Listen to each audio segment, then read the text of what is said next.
aliona ni rehema za Mungu, ilibidi amshukuru Mungu. Akasema kwa kweli ni huruma za Mungu tu, kwamba hata leo mimi siangamii na jamii ya Israeli na Yuda waangamii. Kwa nini? Kwa sababu rehema za Mungu zilikuwa ziko. Haleluya. Hebu nimalizie ndiko la kushukuru katika kitabu cha Zaburi ya 33 mstari wa pili. Zaburi 33 mstari wa pili. Shukuruni Bwana kwa kuwa ni mwema. Huyu ni Daudi huyu. Daudi alikuwa amepitia mambo mengi magumu eti. Vita vilikuwa vimetanda juu yake, sio vya kitoto. Wafilisti walikuwa wanainuka kila mara kupigana naye. Kila mara, lakini Bwana anamsaidia. Huko ametoka kupigana na Goliath, huko ametoka kupigana vita na Amaleki. Majeshi yanainuka huku na kule. Vita vinamsonga. Wovu unainuka hapa na pale. Wovu mbalimbali, neno mabaya mengi yanamkuta, yanamkumba, lakini Daudi anasema maneno haya katika Zaburi ya 33 mstari wa pili. Daudi anasema, mshukuruni Bwana kwa kinubi, kwa kinanda cha nyuzi 10, mwimbieni sifa. Daudi anasema mshukuruni Bwana kwa kinubi. Kinubi ni vile vya kupiga, vinapigwa kama kinubi ni kichongo fulani cha kupuliza, kinapiga wimbo mpaka unafurahia.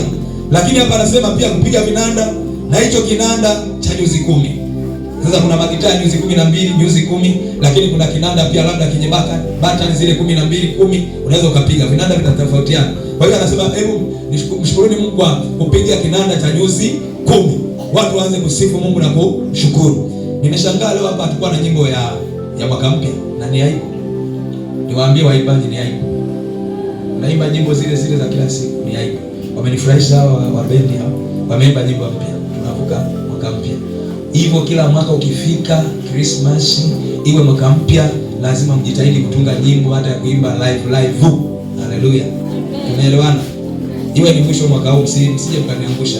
Umeokombolewa sana hawa bendi walioimba. Wamewakomboa kweli. Haleluya. Kwa kusema maneno hayo unafikiri kwamba yule mtumwa wa Bwana aliyevaa mavazi mekundu na kofia amebeba jukumu la watu wengi alipokuja hapa. Kwanza akasema ninaomba tuombe toba kwa ajili ya nani?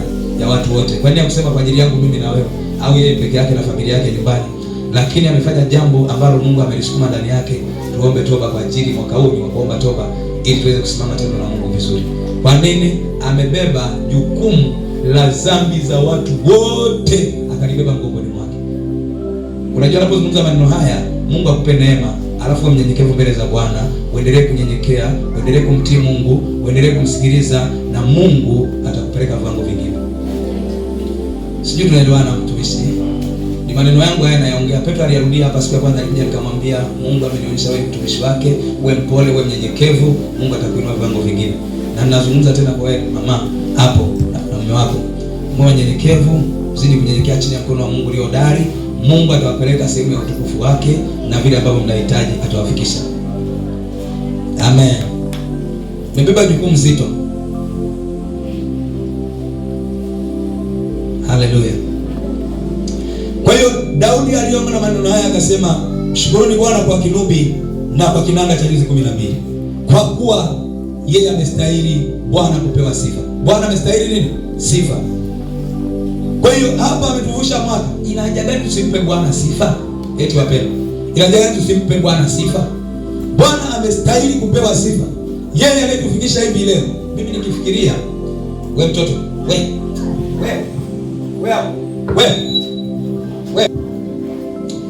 Kwa hiyo ninafikiria picha moja hivi kule nilipotokea miaka mingi iliyopita. Kama sio Bwana, ukiona mtoto wako anasumbua, unakaa kiti cha nyuma kule ili watu waweze kunisikiliza. Mimi sitaki biashara. Siri iko kwa wachawi. Nitakwambia kwa nini nasema iko siri kwa wachawi. Wachawi wanapenda usikivu kuliko unavyodhania. Ndio maana kienda chini ya mti anasikiliza mpaka apate majibu ndio atoke pale. Unanielewa? Ibada lazima usikie ndio utoke mahali uende mahali. Bila hivyo hakuna. Kwa hiyo watoto wakipita hapa mbele hapa, unafanya kitu ambacho kitaleta shida sana. Watu hawatanielewa na Mungu hatanielewa kile ninachokifanya hapa. Kuna mtu mmoja angefunguliwa, lakini kupitia anachokiona afunguliwe. Nimekuomba tena mpendwa katika Bwana. Ninawapenda sana. Ukiona mtoto wako anapana fujo, Mungu ana katika Samueli wa kwanza sura ya 2 mstari wa kwanza. Binafsi hapa Ana binafsi alianza kuzungumza maneno yaliyompasa moyoni mwake kuhusu Mungu vile amemtendea. Ana, tunakumbuka historia yake. Ana alikuwa ni mtu amepitia mateso mengi, amepitia mambo mazito, amepitia kuonelewa na yule anaitwa Elkana ambaye alikuwa na watu wawili, mmoja alikuwa anaitwa Penina, mmoja ni yeye Ana. Sasa hapa Ana alikuwa amepitia mambo mazito, mambo ambayo yalipelekea kumuumiza moyo. Lakini ilifika Ana akamwomba Mungu akasema, naye Ana akaomba akasema, moyo wangu wa kushangilia Bwana, pembe yangu imetukuka katika Bwana, kinywa changu kimepanuka juu ya adui zangu, kwa kuwa nafurahia wokovu wako. Hakuna aliye mtakatifu kama Bwana, kwa maana hakuna yeyote ila wewe, wala hakuna kwamba kama Mungu wetu. Hakuna aliye mtakatifu kama Bwana, kwa maana hakuna yeyote ila wewe, wala hakuna kwamba kama Mungu wetu. Ana alizungumza maneno haya sura ya 2 ya Samueli wa kwanza sura ya 2 mstari wa kwanza na wa pili. Kwanza anasema na akamwomba akasema, moyo wangu unamshangilia Bwana. Lazima uwe na kumshangilia Bwana wakati wote. Kumbuka Ana alichokipitia. Ana amepitia mateso, anadharauliwa na Penina, yeye tumbo limefungwa. Mungu alikuwa na sababu ya kutufundisha. Wakati mwingine unaweza ukawa umepitia changamoto, hauna chochote, huku unapitia mateso, umepitia kudharauliwa, lakini bado Mungu anataka uwe na uwezo wa kumshukuru na kumwonyesha sura yake jinsi alivyo, kwamba yeye ni mkuu pamoja unapitia mateso, yeye ni mwenye uwezo pamoja unapitia changamoto, yeye ndiye Mungu na hakuna Mungu badala yake pamoja unapitia changamoto. Haleluya. Ana alikuwa na sifa hii kwa sababu moyo wake uliona hakuna mwingine zaidi ya Mungu.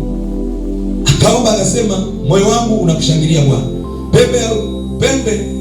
Pembe yangu imetukuka katika Bwana, kwamba ukoo wake au jamaa yake au familia yake au taifa lake Israeli limetukuka katika Bwana. Pembe ya ukoo. Hii pembe inawakilisha taifa la Israeli, kabila la Waisraeli, Wayahudi. Haleluya. Kwa maana alikuwa anaona kile Mungu amechomfanyia.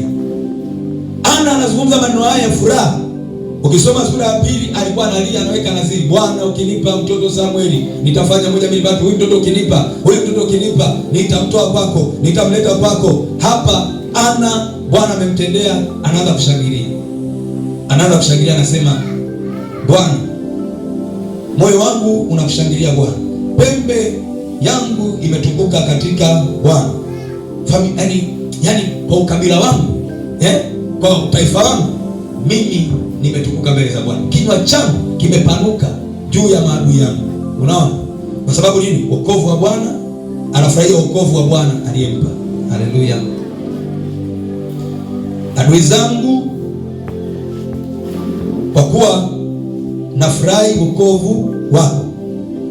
Ana alizungumza maneno haya ya furaha kwa sababu Bwana alimtokezea alipokuwa analia.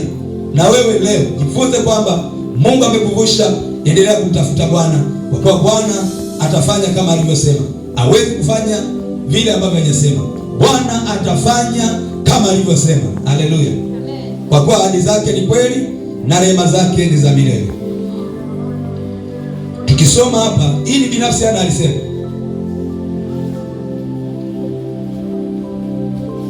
inahitaji kibinafsi na inahitaji kutamkiwa na kuhani wako leo kwamba Mungu akufikishe mahali unapostahili. Haleluya. Unapostahili. Haleluya. Unapostahili. Kuna mambo ambayo haiwezekani. Kuna mambo unaweza kibinafsi na kuna mambo mpaka mchungaji aombe ndipo utatoboa kwenda kule. Amen. Useme amina kwa sababu wewe ni mpinzani na uelewe neno hili. Si ndio? Kuna mambo kibinafsi kama Ana utaomba, Bwana ninaomba tu ukinipa mtoto nitakutolea huyu mtoto hata kwa kwako. Ana anaweka naziri. Tunapoanza mwaka tunamshukuru Mungu, pia tunaweka naziri kwa Bwana. Ana aliomba maombi ya naziri, akasema, Bwana ninaomba ukinipa huyu mtoto nitamtoa kwako, atakuwa kwako, madhabahuni kwako, hekaluni kwako, atatumika kwako. Haleluya. Kuna vitu haviwezi kutokea kwako bila kuweka nadhiri mbele za Bwana. Maombi yana njia nyingi, lakini pia maombi ya nadhiri, maombi ya shukrani, maombi ya nadhiri. Ana aliomba maombi ya nadhiri. Nitakuonyesha katika Samuel hiyo tuliyosoma, Samuel hiyo. Tukisoma huku Samueli wa kwanza, hiyo sura ya kwanza, twende hapa kwenye mstari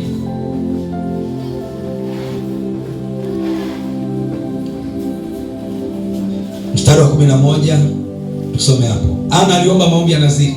Huko kwenye sura ya pili tunaona anashangilia yale maombi, lakini alikuwa ni machungu, maombi yenye mabadiliko, maombi yenye tofauti mno, ndio aliyaomba. Sikiliza mstari wa 11. Akaweka nadhiri akasema, Bwana wa majeshi, ikiwa wewe utaliangalia teso la mjakazi wako na kukumbuka, wala usinisahau mimi mjakazi wako, na kunipa mimi mjakazi wako mtoto mume, ndipo mimi nitakapompa Bwana huyo mtoto siku zote za maisha yake, wala wembe hautamfikiria kichwani mwake. Ili ombi lilikuwa ni la ajabu na ombi lenye msingi kwa Ana. Haleluya. Ana alikuwa anapitia wakati wa mateso, wakati mgumu, ameziakiwa, amesemwa vibaya, ametukana, amesengenywa, amesemewa na ndugu yake yule Penina, amemnena vibaya. Lakini Ana aliingia magotini. Kuna wakati mume wake alimdharau, ukisoma hii sura mistari hapo mbele. Mume wake Elikana mwenyewe alimdharau, akasema, Ana, utaacha lini kuwa mlevi? Maana alimuona anafanya midomo. Unajua maombi yakikolewa unakuwa tunafanya, lakini maombi yanaenda mbele za Bwana. Haleluya. Ana alionekana ni mwenye kunena, lakini sauti yake haisikiki, midomo yake inacheza cheza. Elikana ilibidi amtukane, amwambie, wewe utaacha kuwa mlevi hata lini bwana? Wewe utaacha lini kunywa mvinyo kali? Wewe utaacha lini divai zako hizo za kulewesha? Ana akamwambia, hapana, usizanie hivyo mtumwa wako au mjakazi wako. Sipo hivyo, mimi nimejimimina mbele za Bwana, hivyo anautafuta uso wa Mungu. Hapa anasema akaweka nadhiri akasema, Bwana wa majeshi, kama wewe utaliangalia teso la mjakazi wako na kunipa mimi mtoto mwanamume, wembe hautakaa upite kwenye nywele zake hata siku moja. Ana, Bwana akampa mtoto. Ndio sura ya pili. Ana anashangilia, anasema, anashangilia, moyo wake unasema unamshangilia Bwana. Kwa nini Ana anamshangilia Bwana? Sababu ameona mambo mema. Tuna haja ya kumshangilia Mungu mwaka mpya, kwa sababu mimi na wewe tumefika, na twende tukaombe mbele za Bwana, tuweke nadhiri za mwaka 2026. Tumwambie Bwana, kama una hitaji lako, una jambo lako, nenda mwambie Bwana, mwekee nadhiri, mwambie Bwana, ukinipa mimi hiki kitu, ukinipa mimi kiwanja nikujengee nyumba, mimi nitaweka na chumba cha kufanyia maombi pale na sehemu ya ibada. Haleluya. Mungu kama hatakupa tuone, Mungu atafanya. Mwambie Mungu, kwenye huduma yangu mwaka huu Bwana, nataka mimi nifike viwango fulani vya level hii. Kama Bwana hatakupa, na akikupa uache kutoa hiyo nadhiri, utoe nadhiri yako mbele za Bwana. Leo utaomba maombi ya nadhiri, lakini pia kuna kutabiri. Haleluya. Ana kupitia maombi haya ya nadhiri pia alijitabiria. Kabla ya kumwona mtoto, Ana alisema, Bwana, ninaomba unipe mtoto. Maana yake anatabiri. Haleluya. Kutabiri ni nini? Au nimalizie nadhiri. Nadhiri ni kwamba ninaliweka, ni jambo nalihitaji na hilo jambo linanisumbua, namwambia Mungu, naomba. Nadhiri inaambatana pia na utabiri ule. Ni jambo ambalo alipo, namwambia Mungu kabla alijakuwepo, ukinipa mimi gari, ndipo hili gari litakuwa kwa ajili ya matumizi ya kuwachukua watumishi wako kuwapeleka kwenye nchi sehemu mbalimbali. Haleluya. Sasa sikiliza, kuna watu wanaweka nadhiri. Nimeshakutana na mtu wa namna hii, kaweka nadhiri mwenyewe. Yaani Mungu akilipa gari jipya anakuja kanisani. Wewe, mimi nakwambia vitu vinavyoishi, sitakwambia kitu ambacho hakiishi. Nakwambia kitu ambacho kipo hapa, kimetokea. Sawa? Rafiki yangu mpendwa akasema, yaani mchungaji, namuomba Mungu anipe gari jipya la kuingia kanisani. Bwana wewe, nikaingia na maombi, nikaomba. Unajua si wachungaji kama ina wasimu.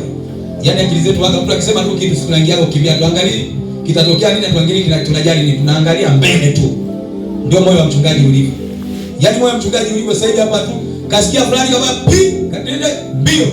Kwanza naomba naenda mbio kuangalia kimetokea nini. Hata kama kuna bomu mbele. Wachungaji inawezekana wakawa wa kwanza. Lakini Mungu anatuepusha kwa sababu anaachilia sauti yake. Haleluya. Yule bwana akanuia akasema nadhiri. Si nadhiri hiyo. Bwana ukinipa gari mimi, Bwana ukinipa gari, anaweka nadhiri kwenye masikio yangu. Bwana ukinipa gari, nakwenda kanisani. Nikamwombea Bwana. Siku azikwenda nyingi, akanunua gari bwana zuri. Yaani nikinguruma wale wananunua magari wanajua. Gari jipya lilivyo. Yaani akipiga starter hivi akingurumisha mtulio, linatoa umande kule nyuma, moshi utoke umande inaashiria hili gari jipya. Limetumika kidogo kwenye mazingira ya Tanzania. Haleluya. Akalipata bwana. Akalipata. Baada ya kuja kanisani, katundika mkuba, kunywa bia zake. Piga bia vizuri sana. Unanielewa? Hasara anayo sasa hivi. Baada ya kutembea nazunguka naye, natembea naye hivi, nasikia kilio chake, yaani mtumishi, yaani mtaji wangu unashuka. Yaani biashara mbaya. Yaani sijui wewe namtia mwanamwambia Mungu akurehemu na kubariki tena, akupe tena baraka kubwa. Lakini nikagundua kwamba Mungu anasema naye kwa njia fulani. Unafikiri ajue? Moyo tu mgumu wa binadamu anajua kabisa kwamba nilishafanya wapi, nimekosea wapi. Kwa hiyo anatubu kimoyo moyo. Mimi namwambia Mungu atakupandisha viwango vya juu. Haleluya. Ndio kazi yangu mimi. Si hapa mimi sina kazi ya kushusha, na kazi ya kuinua tu. Haleluya. Mungu ndio mwenye kazi ya kushusha. Yeye mimi nainua, yeye ndio ataamua shushe ama ainue. Haleluya. Kwa hiyo hayo ni maombi ya nadhiri. Ana aliweka, ana alitimiza, alimtoa Samueli madhabahuni, ni kweli. Na Bwana tunasikia kusoma katika Samueli hiyo.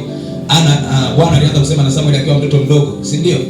Bwana aliangalia nini? Wewe unafikiri Bwana aliangalia nini? Nikuulize swali. Bwana aliangalia nini kutoka kwa Ana? Aliangalia nini? Bwana alitembea katika lile agano ambalo Ana alisema nikimpata mtoto nitamtoa madhabahuni kwako. Na ile nadhiri aliyoiweka alipozaliwa Samuel, Mungu hakuchelewa. Akasema mama yake alikuwa amesema atakuwa wa kwangu. Naanza kumtokea sasa hivi, akaanza kusema naye. Samuel bado hatajui kujua mambo ya kujua sauti. Ndo akaenda kwa babake mara mbili, babake akamwambia nenda tena, ukifika mwambie sema Bwana niko hapa ninasikia. Bwana akaanza kusema naye moja kwa moja. Haleluya. Kwa hiyo tunapoweka nadhiri lazima tuiondoe. Kama uliweka nadhiri mwaka jana, mpendwa huko hapa, lazima uiondoe. Bwana awi radhi na mpumbavu aiwekae nadhiri asiondoe. Haleluya. Haleluya. Bwana awi radhi na mpumbavu awekae nadhiri achelewe kuiondoa. Kuna watu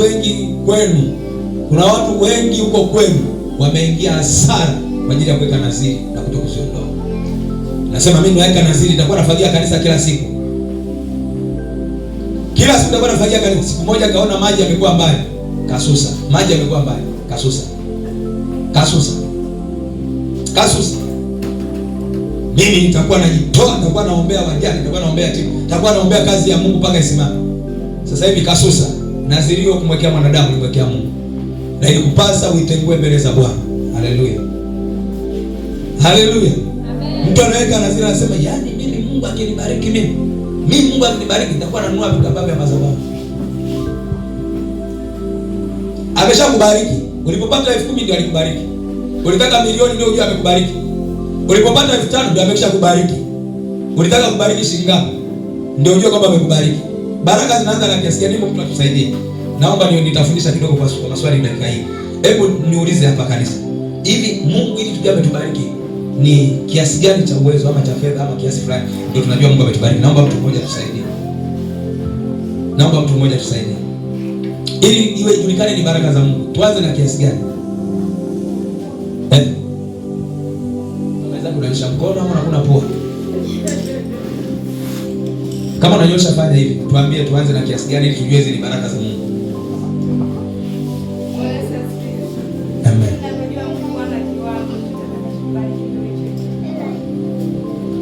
Yeye anasema anajua Mungu ana kile ambacho atakuwa amekubariki ni baraka, si ndio Kwa hiyo tunakubaliana kwamba kile kiwango ambacho tutakuwa umebarikiwa ndio baraka Si ndio? Mimi naona nina baraka. kiwango nilichonacho tu ni baraka. Wewe je? Wewe je? Wewe ni baraka? Ni baraka. Jamani kanisa, mbona mnasema? Wewe je, kiwango nilichonacho leo si baraka mbele za Mungu?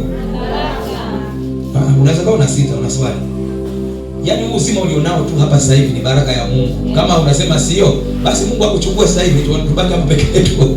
Si ndio maana yake unasita? Mimi naona kwa leo na uzima ni baraka za Mungu. Na Mungu ana kiasi cha alichotupa cha uzima tulionao. Hata kama kuna mtu ana maumivu sehemu, lakini kiasi alichokupa kwa na sehemu ya kuja kukaa hapa ni baraka, si ndio? Kwa hiyo tushukuru Mungu kwa hivyo. Haleluya. Baraka za Mungu zinatajirisha wala hazichangamani na hayo majuto. Zinatajirisha. Kwa hivyo zilizo nazo kidogo ni baraka. Kuna mambo nimesema ambayo kibinafsi utaomba Mungu atayafanya, na kuna mambo utaweza mpaka kwani azidi kuomba juu ya hayo. Na ndivyo ninataka kukuambia mchana wa leo. Na nitakuonyesha maandiko yanayothibitisha ila kwamba wewe ukataa hili unataka hili wewe. Yaani hata kama utaki unataka hili wewe, hata nisipokufungulia maandiko, wewe unataka hili wewe. Wewe utakataa ili wewe. Ina maana kama utaki, kama baba yako mzazi ndio alikuwa baba anataka kuonyesha njia ufike hapa ulipo leo, basi utakuwa na matatizo. Haleluya. Utakataa mama yangu ndiye aliyokuwa sababu ya mimi kufika hapa nilipo. Kama utaki una matatizo. Haleluya. Amen. Na kama uko hivyo, hautaupokea baraka za Mungu za wakati wa sasa na hata za wakati ujao. Utakuwa na changamoto. Haleluya. Haleluya. Amen. Nimetoka nawaambia kule Bukoba maneno kama haya siku zilizopita, kwamba Mungu ana makusudi anapoita mtu kwa ajili ya watu. Huyo mtu amepewa mamlaka ya kufunga na kufungua. Haleluya. Amen. Amepewa mamlaka ya kufunga na kufungua. Ndio maana ya Musa na Haruni. Bwana anamwambia Musa katika kitabu kile cha Kutoka, nimekutuma wewe nenda kwa Farao, ukamwambia Farao awape ruhusa watu wangu waende wakanitumikie na kuniabudu na kunitolea dhabihu. Ukisoma ile sura ya 12 kitabu cha Kutoka, Bwana anamwambia Musa katika anamwambia nendeni Misri, nenda ukamwambia wana wa Israeli, mimi ndiye niliyekutuma, nenda ukamwambia Farao na Israeli wasikie, Bwana amenituma nije niwaambie mtoke hapa, Farao ape ruhusa twende ng'ambo ya nchi ya ahadi. Haleluya. Jamani, maiki yangu niligawa zawadi, msishangae natumia maiki zenu. Naamini Bwana atanipa maiki siku chache nyingine nzuri zaidi. Niliacha kule kwenye huduma, nilipofanya huduma nikagawa kule, nikagawa na beti zote na mtabu wote nikagawa. Nilisikia utajiri wa rohoni. Utajiri wa rohoni. Haleluya. Utajiri wa rohoni. Haleluya. Nilikuwa nimefanya ibada siku hiyo kubwa, siku ya mwisho, ikiwa katika kuomba. Siku ya mwisho ya Alhamisi kule wanafanya ibada sana kule. Yaani kule kusema ibada, yaani hiyo ibada inajaa. Jana mchungaji amenipigia simu saa 6 usiku anasema, yaani ungekuwepo hapa mwaka mpya huu ungeona kituko. Kanisa limejaa, hakuna pa kuweka watu. Watu hata waliokuwa wasio washirika, yaani watu wa kijiji chote wamekuja pale kupokea mwaka mpya kanisani. Kwa hiyo niliwagawia, niliacha pale. Na nikasema Mungu, jitwalie utukufu wewe. Nikawaambia maneno haya, labda na hapa nitakwambia. Mimi ni mwenda wazimu katika kutoa, sijui wewe. Mimi huwa ni mwenda wazimu katika kutoa, na ni mwenda wazimu hivyo napokea kwa kutoa. Yaani natoa kama mwenda wazimu na ninapokea kama mwenda wazimu. Mwenda wazimu huwa upokea ugali popote. Yaani naenda jalalani nakuta ugali upo. Naweza kafika njia panda upo, naenda kuta ugali popote. Kwa hiyo mimi upokea popote. Hayo ni maneno magumu, lakini ni maneno ya roho. Haleluya. Kwa hiyo kuna mambo lazima unahitaji Mungu kupitia kiongozi. Kwa mfano kama Musa alikuwa ni kiongozi. Mungu anamchagua Musa na Haruni, anamwambia mwende mpaka kule Misri, mwende kwenye nyumba ya Farao. Tena ni sehemu ambayo ilikuwa ya ajabu mno. Ani Musa na Haruni anaambiwa waende mahali mpaka Musa mwenyewe anasema, hivi mimi nitawezaje kwenda? Nitaendaje? Mimi mpole, muoga. Mimi nisiyo tohara. Musa anajifananisha anasema, mimi nisiye mtakatifu nitaendaje kwa Farao mimi? Musa anazungumza maneno ya namna hii. Mimi nisiye mtohara, maana yake nisiye msafi. Mimi nisiye safi, ni mpole mimi, nisijue kuongea, nitaenda niseme nini kwa Farao? Bwana akamwambia maneno haya, mimi nitakupa wewe, utaenda utakuwa Mungu kwa Farao na Haruni atakuwa nabii wako. Ukisoma ile sura ya 7 nasema mimi nimekufanya wewe kuwa Mungu kwa Farao na Haruni atakuwa nabii wako, msemaji wako, lakini mimi nimekutoa wewe. Kuna mambo ambayo Bwana lazima atangulize mtafisa njia. Musa alikuwa ni mtengeneza njia kwa ajili ya taifa la Israeli. Haleluya. Hivyo Musa alipokea majukumu ya kimungu kwa ajili ya taifa la Israeli. Ili watu watoke kwenye utumwa, ilipaswa wamtii Musa na Haruni ili wapokee mibaraka ya Bwana. Hivyo ilivyo mchana wa leo, ili ufikie baraka za Mungu na neema ya Bwana, lazima utii mashauri ya mchungaji, lazima utii mashauri ya kuhani wako, ili utoke hatua kwenda hatua. Maana Mungu anafanya kazi na watu wampendao. Yupo hapa ampendaye Bwana mmoja, Bwana atafanya kazi naye. Bwana anafanya kazi na wale wampendao. Bwana hufanya kazi pamoja na wale wampendao. Amen. Afanyi kazi na mtu tu. Anapoita mchungaji, Bwana amempenda. Ukisoma Yeremia 15, ukisoma Yeremia 3 nadhani mstari kama 15, anasema Bwana atawapeni ninyi wachungaji, atawapeni ninyi mchungaji, mchungaji anaopendeza moyo wake Mungu, sio moyo wako. Unanielewa? Amen. Unanielewa? Amen. Soma Yeremia, nifungulie hicho kitabu. Yeremia. Yaani Bwana anasema atawapeni ninyi wachungaji wanaopendeza moyo wake. Haleluya. Amen. Wanaopendeza moyo wa nani? Kwa hiyo unapomwona mchungaji, Bwana amemchagua na moyo wa Bwana unapendezwa na huyo mchungaji. Haleluya. Kwa hiyo Bwana yuko tayari kupitisha mashauri kupeleka kwa wahitaji kupitia mchungaji. Haleluya. Amen. Nitakwambia siri hii. Nimetoka kwenye giza. Nilikuwa mchawi. Kazi za gizani zinategemea mtu, mganga wa kienyeji. Mganga wa kienyeji ni kama kule tuseme ni mchungaji wa kuzimu. Wa gizani kule. Sawa? Mchungaji hapa ni mchungaji mambo ya kiroho katika ufalme wa Mungu. Haleluya. Ndio maana tunafanya sasa hivi mchana. Lakini kipindi kile nilikuwa ni gizani. Soma kama umefika. Yeremia 3:15. Yeremia 3:15. Nami nitawapa ninyi wachungaji wanipendezao moyo wangu. Bwana anasema hao wachungaji atakao hapa wanampendeza moyo wake, sio moyo wenu wapendwa. Wewe ni kuyapokea maagizo. Hata kama unamwona mchungaji akiongea mate anaruka, ukiona mchungaji anaruka, mchungaji ana viatu, mchungaji amekaa hivi, wewe Mungu anapendezwa na yule mchungaji. Wewe tii maelekezo yake. Tunaelewana? Watu wengi huku kwetu tumekufa, tumechelewa, tumekandamizwa, tumekaa na shida, tumekaa na mateso kwa sababu ya kuto kupokea maelekezo, kuto kupokea yale tunayoelekezwa. Haleluya. Yaani shemasi ungekuwa huko ndani. Leo tunaga ushemasi huko ndani. Leo hatuna ushemasi. Kuna shemasi wa zamu leo. Hawapo. Soma tena. Nami nitawapa ninyi wachungaji. Nani anasema? Anawaambia kina nani? Sisi. Haleluya. Nami nitawapa ninyi wachungaji wa upendezao moyo. Alafu watakaowalisha kwa maarifa na kwa ufahamu. Haleluya. Bwana atawapeni wachungaji watakaowalisha chakula kwa maarifa, pia watawalisha kwa ufahamu, watawafundisha kwa ufahamu. Sasa huwezi kuwa mchungaji bila kuwa na maarifa, huwezi kuwa mchungaji bila kupokea maelekezo ya kimungu wala maarifa ya kimungu. Lazima uwe na maarifa, lazima uwe na akili, maana yake ufahamu. Haleluya. Kwamba hichi nini Mungu anasema, nini hichi ninachokisema. Haleluya. Kwamba hili tamko nalo litamka faida yake nini kwa huyo mtu. Niliwaambia katika ile somo la nguvu ya neno.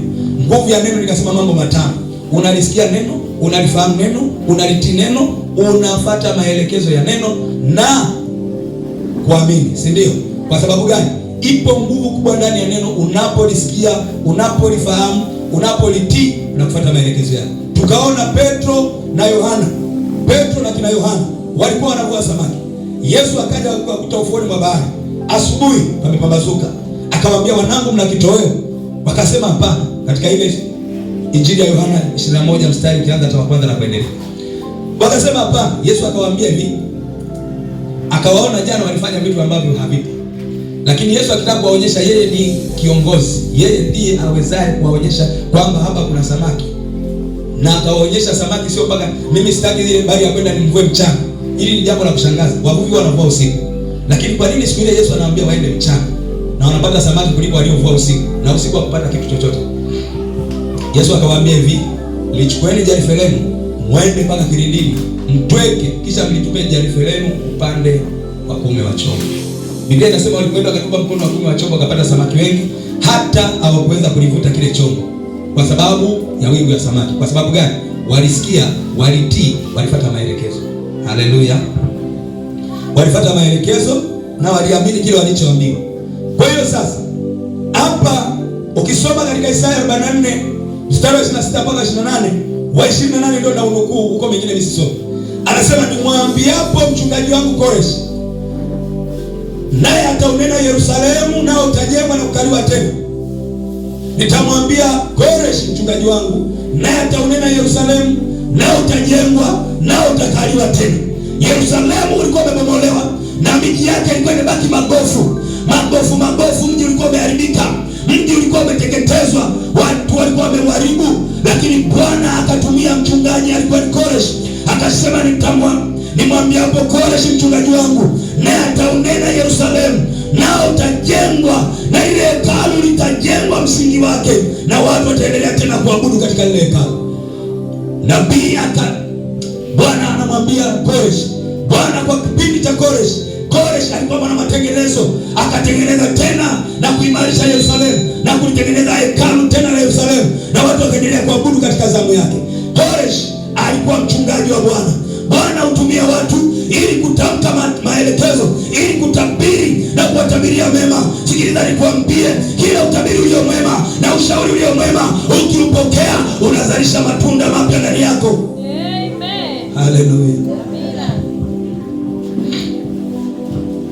Israeli walikuwa wamepitia kwenye mateso sana. Miaka mingi wamekandamizwa na adui.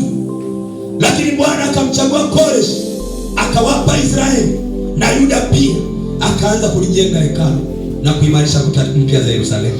Haleluya. Amen. Yawezekana shetani amekuonea mno, amekukandamiza mno mwaka uliopita, lakini niko hapa kama kwani wa Bwana kutamka maneno kwa ajili yako, ili Bwana akupeleke viwango vingine vya utukufu wake. Amen. Haleluya. Amen. Nataka ujitabirie mwenyewe, nami nitaenda kuomba kwa ajili yako. Haleluya. Nisoma katika Wafalme wa Pili. Wafalme wa Pili. Wafalme wa Pili. Sura ni ile ya 6. Na hapo nitakuwa naenda kuomba. Sura ile ya 6. Mstari wa 17 na 18. Kulikuwa na shida katika taifa hili la Israeli. Kulitokea tatizo kipindi cha utumishi wa Elisha. Watu walikuwa wametokeza na kutaka kuiangamiza Israeli na kuteketeza Wayahudi. Kulikuwa na vita kati ya majeshi, yalikuwa ni ya Washami. Hao Washami walikuwa wameinuka sana ili kuleta vita. Majeshi ya Amaleki yaliinuka kuleta vita juu ya Israeli. Kipindi hiki ni cha Elisha. Elisha alikuwa nabii kipindi hicho. Kulikuwa na mtu mmoja anaitwa mtumishi hapa. Hakujulikana jina huyu mtumishi alikuwa ni nani. Lakini huyu mtumishi alikuwa mmoja wapo pamoja na Elisha. Na kulikuwa kuna hatari tayari imekwisha kuwepo mbele. Na huyu mtumishi alikuwa na hofu sana. Akaenda kwa Elisha akamwambia mtumishi Elisha, yani hali ni mbaya. Unaonaje tuombe hawa watu waangamizwe? Na kumbuka Elisha alikuwa amekwisha wateka. Watu walikuwa wameshatekwa kwa upanga kipindi hicho. Israeli ilikuwa imewateka majeshi, vikundi vya Washamu wameshatekwa kwa upanga. Wameshawekwa chini ya mikono yao, mikononi mwao. Na hapa tasoma mstari tu wa 17 na 18. Hapa Elisha ndipo akaenda akaomba. ili yule mtumishi aliyokuwa jirani yake, yule mtumishi aliyokuwa naye aone yaliyokuwepo. Unajua kuna uwezo ukawa hapa lakini uone mambo yanayotaka kutokea kesho. Upo hapa lakini uone mambo ya mbele kesho. Ndipo nataka kuambia kwamba lazima kuna wakati wa mtumishi wako kuomba macho yako yapate kuona tena fursa za mwaka 2026. Amen. Ngoja nisome kuanzia 16. Akajibu, usiogope, maana walio pamoja nasi ni wengi kuliko wale walio pamoja nao maadui. Hapo ni kama tu akisema na wako pamoja na wale maadui. Elisha anasema usiogope. Akamwambia yule mtumishi mmoja wapo, usiogope kwa sababu walio upande wetu ni wengi kuliko walio upande wa wale maadui. Haleluya. Amen. Sikiliza mstari wa 17. Elisha akaomba akasema, Bwana, nakusihi mfumbue macho yake apate kuona. Bwana akamfumbua macho yule mtumishi, naye akaona, na tazama, kile kilima kilikuwa kimejaa farasi na magari ya moto yamemzunguka Elisha pande zote. Hapa Elisha alikuwa anaomba, yule mtumishi macho yake alikuwa yamekuwa kama ukuta kidogo kauzio, alikuwa haoni kinachoendelea. Ndio maana Elisha neno la mwanzo anamwambia usiogope, maana walio upande wetu ni wengi kuliko walio upande wa kule. Yawezekana uko hapa mchana wa leo unavuka mwaka toka mwaka 2025, lakini macho yako ya kiroho hayaoni fursa ya 2026. Nataka leo nikakuombea Bwana afumbue macho yako uweze kuona fursa za mwaka 2026. Leo nataka nikakuombea. Yawezekana umekaa muda mrefu mahali pamoja unatembea, lakini huoni fursa zilizopo hapo ulipo. Amen. Haleluya. Huyu mtumishi alikuwa hajaona fursa. Alikuwa na Elisha kila siku, lakini hajaona fursa zilizopo. Hapa Elisha anamwombea, macho yanafunuka pale mlimani, anaona magari ya wapanda farasi, magari ya moto, magari yamemzunguka Elisha, magari ya ulinzi. Elisha anamwombea, anafunguliwa macho. Haleluya. Bwana hawezi kufanya neno kama ambavyo haujasema. Bwana hawezi kufanya jambo kinyume na vile ambavyo unataka. Anasema katika kitabu cha Hesabu 14:28, Bwana hakika, na hapa anasema hakika kawaambia wana wa Israeli, anamwambia Musa, waambie hakika yangu maneno yao yatakayopita masikioni mwangu, kama walivyonena ndivyo nitakavyofanya. Bwana atafanya kama ulivyoomba. Bwana atafanya kama uombavyo. Hawezi kufanya kinyume na hivyo. Sikiliza nikwambie mchana wa leo. Elisha alimwomba Bwana na Bwana alifanya kama Elisha alivyoomba, akamfungua macho yule mtumishi akapata kuona. Haleluya. Alifungua macho pale akapata kuona. Mpweke, umejiona maskini, umejiona umekataliwa, umejiona umesarauliwa, umejiona wewe ni kama peke yako. Nataka nikuhakikishie mchana wa leo, liko neno lenye nguvu Bwana ameliweka ndani ya kinywa changu ili niweze kutamkia. Ndio maana nilimwambia Bwana na nikakuthibitishia, sitakaa kule. Tarehe 1 lazima tuwe hapa pamoja, maana kuna matamko kutoka mbinguni, matamko yenye mamlaka, matamko yenye utabiri wenye maana kwenye maisha yako. Bwana akaomba, yule mtumishi akafunguliwa macho, naye akayaona majeshi ya wapanda farasi, majeshi, magari ya moto yamemzunguka Elisha. Unawezekana mkubwa unatembea, unaona tu maskini, unaona tu hali ya kukandamizwa na majini, hali tu ya kukandamizwa na roho chafu, lakini ikiwa kumbe Bwana ameweka fursa ziko hapo, wala uzioni. Siku na mchana unatembea uzioni. Haleluya. Kuna uwezekano mkubwa, inamhitaji kiongozi leo akufungulie njia. Na walipomteremkia Elisha wakamuomba Bwana, wakasema wapige na kusii watu hao kwa upofu. Akawapiga kwa upofu sawasawa na neno la Elisha. Haleluya. Amen. Wale watu wakateremka. Hapa ni tunazungumzia Israeli, jeshi la Mungu. Wakateremka, wakamteremkia Elisha. Walipofika wakamuomba, wakasema, Elisha, tunaomba sasa uombe tena ya kwamba watu hao wapigwe upofu. Walikuwa wanatunyanyasa mwaka jana walitutesa tulipokuwa kule sehemu fulani tunatembea. Walitutesa jangwani, walitutesa tulipopita kwenye jangwa la kwanza, jangwa la pili, mara Wafilisti, mara Amaleki, walitutesa. Hapa anasema wapige kwa upofu. Biblia inasema wakapigwa kwa upofu sawasawa na neno la Elisha aliyekuwa mtumishi wa Mungu. Ila nikwambie mpendwa, kuna habari ya mtu mmoja anaitwa Naaman, jemedari wa jeshi la mfalme wa Shamu. Yeye alikuwa na vyeti na vyeo na nyota nyingi zimebagwa hapa, nyota nyingi hapa mabegani mwake. Lakini kipindi hicho Naaman alikuwa na ukoma. Biblia inasema Naaman alikuwa na ukoma, pamoja alikuwa jemedari wa jeshi la mkuu wa majeshi la jemedari wa majeshi ya mkuu wa mfalme wa Shamu. Naye alikuwa na wadogo zake wanamlinda, lakini alikuwa na ukoma. Hila nikwambie mchana wa leo, tatizo lako inawezekana ni kutoamini sawasawa, haufuati maelekezo wala utamani kusikiliza mashauri, kwa sababu mchungaji unamuona ni wa kawaida. Usichukulie ile neema Mungu ameweka ndani yangu ya kawaida. Neema ya Mungu iliyo ndani yangu ni kuu mno. Usidharau neema ya Mungu aliyoweka ndani yako. Haleluya.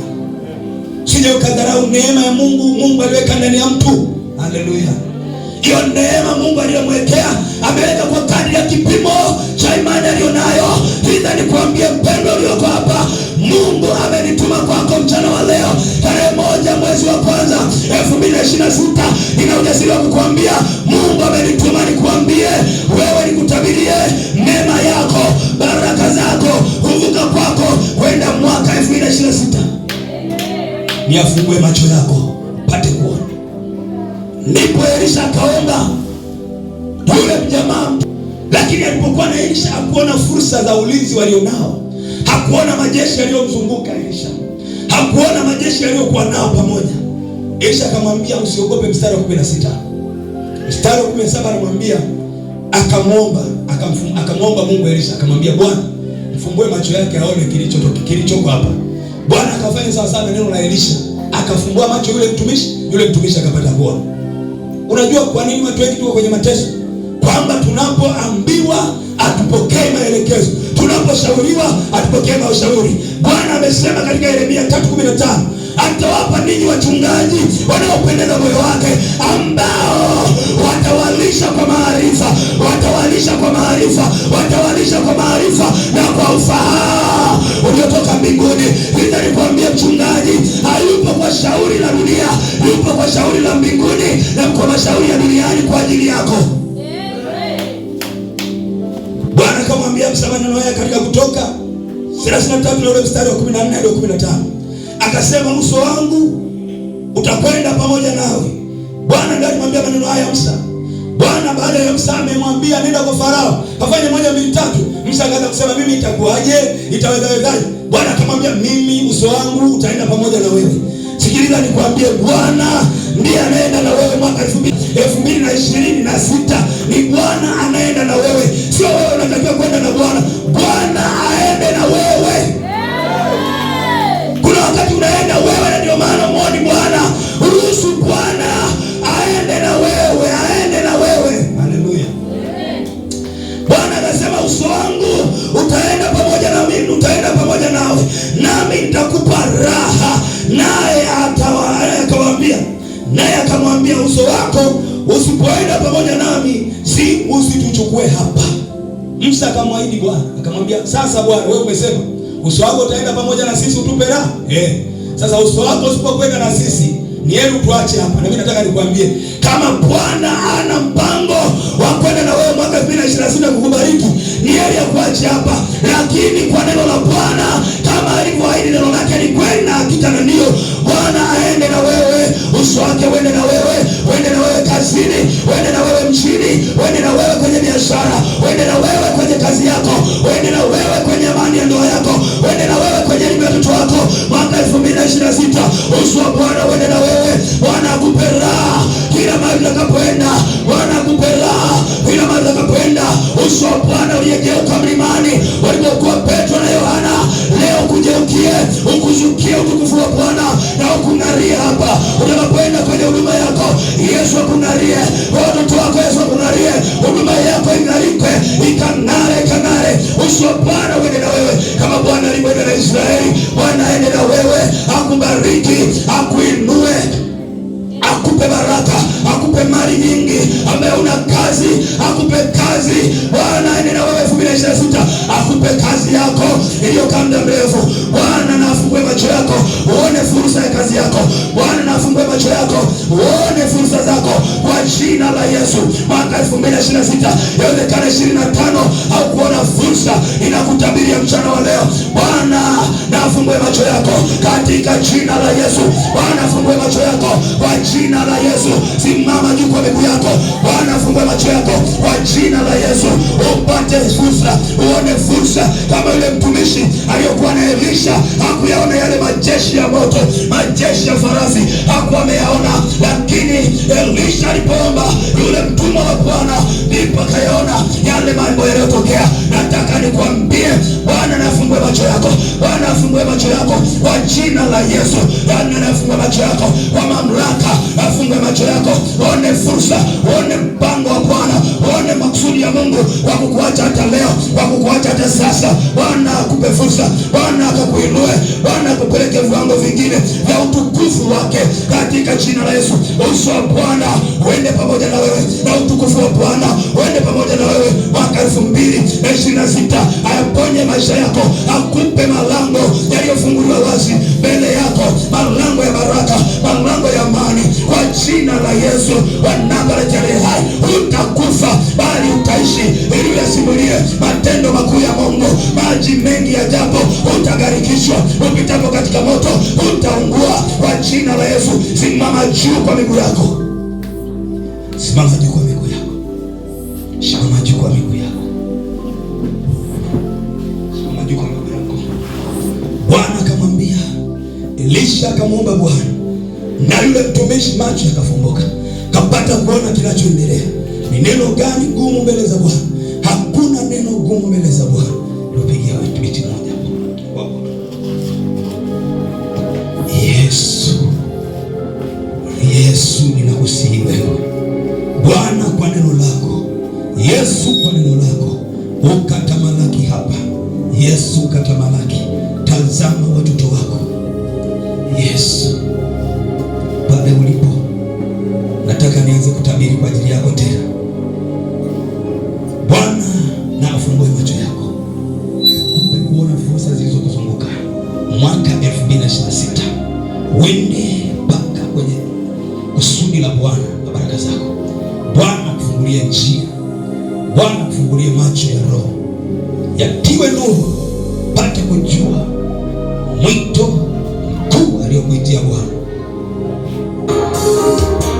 Linganishe na nini wema wako Bwana, linganishe na nini wema wako Bwana, linganishe na nini wema wako Bwana, linganishe na nini wema wako Bwana, linganishe na nini wema wako Bwana, linganishe na nini wema wako Bwana, linganishe na nini wema wako Bwana, linganishe na nini wema wako Bwana, linganishe na